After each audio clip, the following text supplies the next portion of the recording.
O Senhor esteja convosco. Proclamação do Evangelho de Jesus Cristo, segundo Lucas.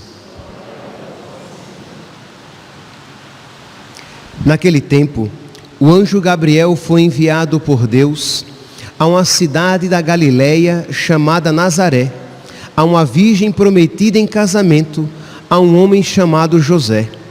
Ele era descendente de Davi, e o nome da virgem era Maria.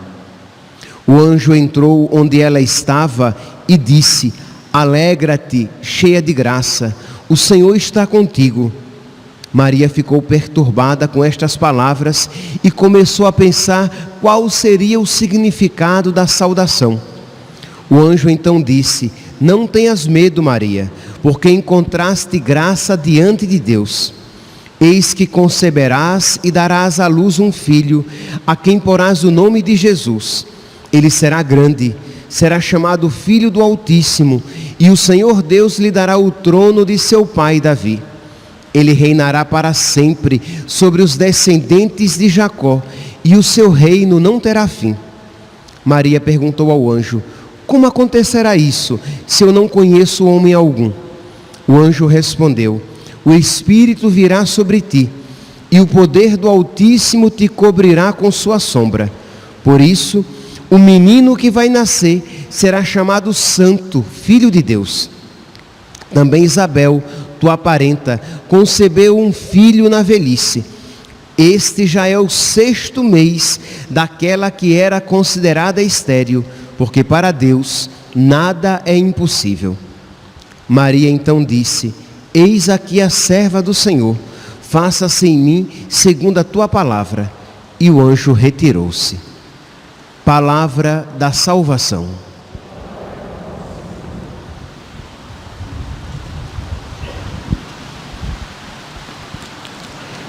Caríssimos irmãos e irmãs, estamos a 9 meses do Natal. 25 de março é a data em que nós celebramos a anunciação do Senhor, isto é, o momento em que o Senhor entra na terra, o momento em que nosso Senhor entra no mundo, o momento em que nosso Senhor é fecundado no ventre da Virgem Maria. Então, se no Natal nós celebramos o nascimento do Senhor, no dia 25 de março, nós celebramos a sua encarnação, porque de fato esta solenidade tem como, digamos, objeto esta realidade de fé, essa verdade de fé. Jesus Cristo que se encarna para nos salvar. Nós ouvimos aqui na segunda leitura de hoje: é graças a esta vontade que somos santificados pela oferenda do corpo de Jesus Cristo, realizada uma vez por todas. Jesus Cristo que vem ofertar o seu corpo para a nossa salvação. Jesus Cristo que vem se ofertar como um sacrifício, como um holocausto. Para isso, para que Jesus Cristo pudesse nos amar até o sofrimento, para que Jesus Cristo se oferecesse como vítima, ele precisava ter um corpo, porque como um Deus simplesmente, ele não teria como experimentar o sofrimento. Então ele assume verdadeiramente a nossa humanidade, sem deixar de ser o que era, tornou-se o que não era. Sem deixar de ser verdadeiramente Deus, tornou-se verdadeiramente homem, para se ofertar como holocausto, como sacrifício para a nossa salvação. Então, meus santos, nós podemos dizer que de alguma maneira, a nossa salvação começa a ser escrita de uma maneira bem próxima, imediata, a partir desta celebração, 9 meses antes do seu nascimento. Então é uma solenidade grandíssima, é um dia de grande alegria para a Virgem Maria, porque é o dia em que ela recebe no seu ventre a segunda pessoa da Santíssima Trindade, a pessoa divina do Filho de Deus, mas é o dia também em que nós nos enchemos de alegria. Por quê? Porque a nossa salvação começa a ser escrita, digamos, no livro da história. É claro que já desde o início da criação, Deus pensava na nossa salvação. Deus nos criou para nos salvar. Mas com este evento, a salvação se torna próxima. Pois bem, então, neste dia de grande alegria, em que nós voltamos os nossos olhos cheios de gratidão para nosso Senhor, em que nós voltamos os nossos olhos cheios de gratidão para Nossa Senhora, nós voltamos os nossos olhos cheios de gratidão, porque o Senhor disse sim à vontade do Pai. Nós voltamos os nossos olhos cheios de gratidão para a Virgem Maria, porque ela disse sim à vontade de Deus. Eles foram dóceis à vontade de Deus. Se vocês olharem a segunda leitura, o Salmo, o Evangelho, a antífona de entrada, todos eles mostram essa realidade da docilidade à vontade de Deus. A antífona diz: ao entrar no mundo, Cristo disse: eis-me aqui, ó Pai, para fazer a tua vontade. A antífona do Salmo da missa de hoje é: eis que venho fazer com prazer a vossa vontade, Senhor. Aqui, essas antífonas estão mostrando os afetos de nosso Senhor, né? Vamos usar aqui o sentimento que nosso Senhor tinha no seu coração. Eu vim para fazer a vontade do Pai. Eu vim para fazer com prazer a vontade do Pai.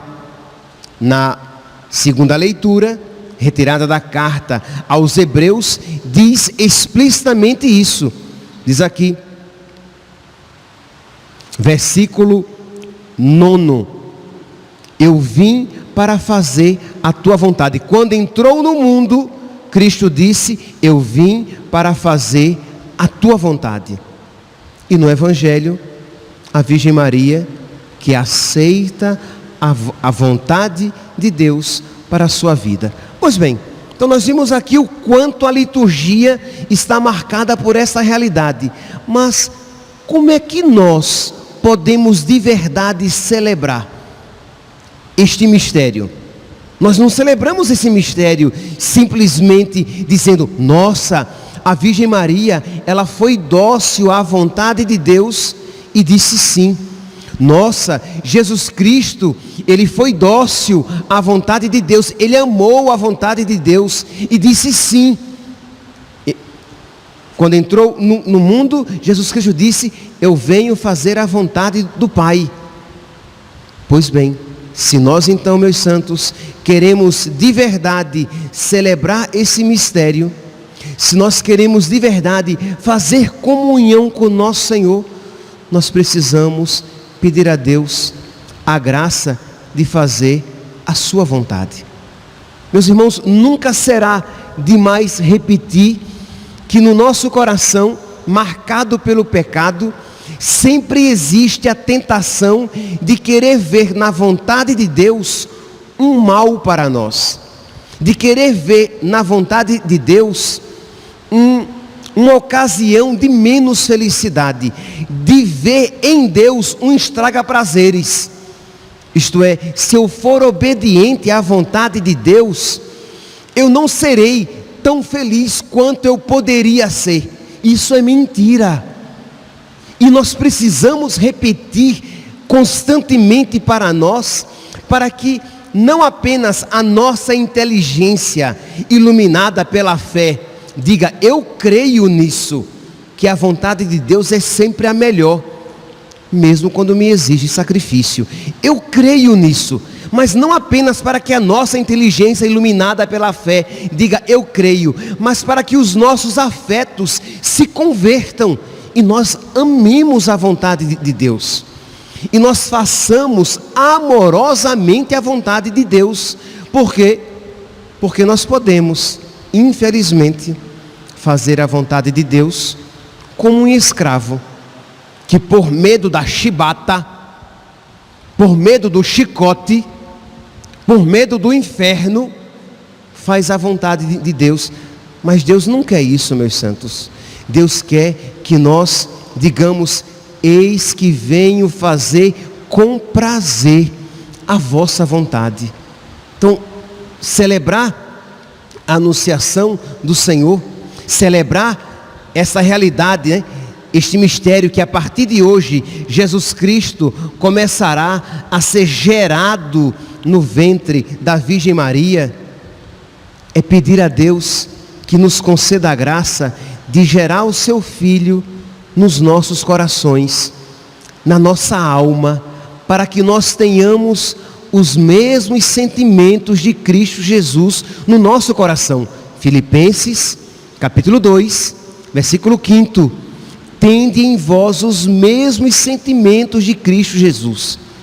Então nós precisamos pedir a nosso Senhor, e aqui, meus santos, é uma realidade da graça, é uma realidade que se alcança de joelhos dobrados, é uma realidade que se consegue por meio da oração. Que Deus nos converta plenamente, que Deus mude a nossa mentalidade, que Deus mude o nosso coração, que nós vejamos com a nossa inteligência iluminada pela graça de Deus, que Deus é bom, que a vontade de Deus é boa, que a vontade de Deus é a melhor, e que nós, com a nossa vontade fortificada pela graça, queiramos a vontade de Deus, que nós amemos a vontade de Deus, que nós desejemos que a vontade de Deus seja feita na nossa vida, da mesma maneira que a Virgem Maria disse: faça-se em mim aquilo que disseste, conforme disseste. Mas que não seja apenas uma realidade poética, de que nós olhamos para Jesus, que faz a vontade de Deus, nós olhamos para a Virgem Maria, que faz a vontade de Deus, e dizemos: que bonitinho, que piedoso, mas que nós não peçamos, não supliquemos para que isso se realize em nós, sabendo que não é bolinho, que isso não é brincadeira, que isso de verdade vai exigir sacrifício e renúncia, sim, mas que isso vai resultar em grande alegria. Mas para isso, então, também na nossa oração, precisamos pedir a Deus fé. Meus irmãos, nós não cremos o suficiente que Deus nos ama, porque se nós crêssemos que Deus nos ama, nós não teríamos medo de fazer a vontade dEle, porque se Ele me ama, a vontade dEle é sempre boa. Se Ele me ama, a vontade dEle Ele é Deus, então Ele sabe o que é o melhor, Ele sabe tudo. E se Ele, que é Deus, me ama e me pede algo, ora, é o melhor para mim. Porque é verdade, a sua mãe ama você, mas pode ser que ela não saiba o que é o melhor para você. Mas Deus, o seu pai, ama você, mas pode ser que ele não saiba, que ele peça algo inadequado. Mas Deus, Ele sabe tudo, Ele é onisciente, Ele é a sabedoria. E se Ele me ama, o que Ele quer é o melhor para mim. Então nós precisamos crer no amor de Deus, de modo que nós com toda alegria digamos: faça-se. Senhor, eu quero o que Tu queres, eu quero como quiseres, e eu quero quando quiseres.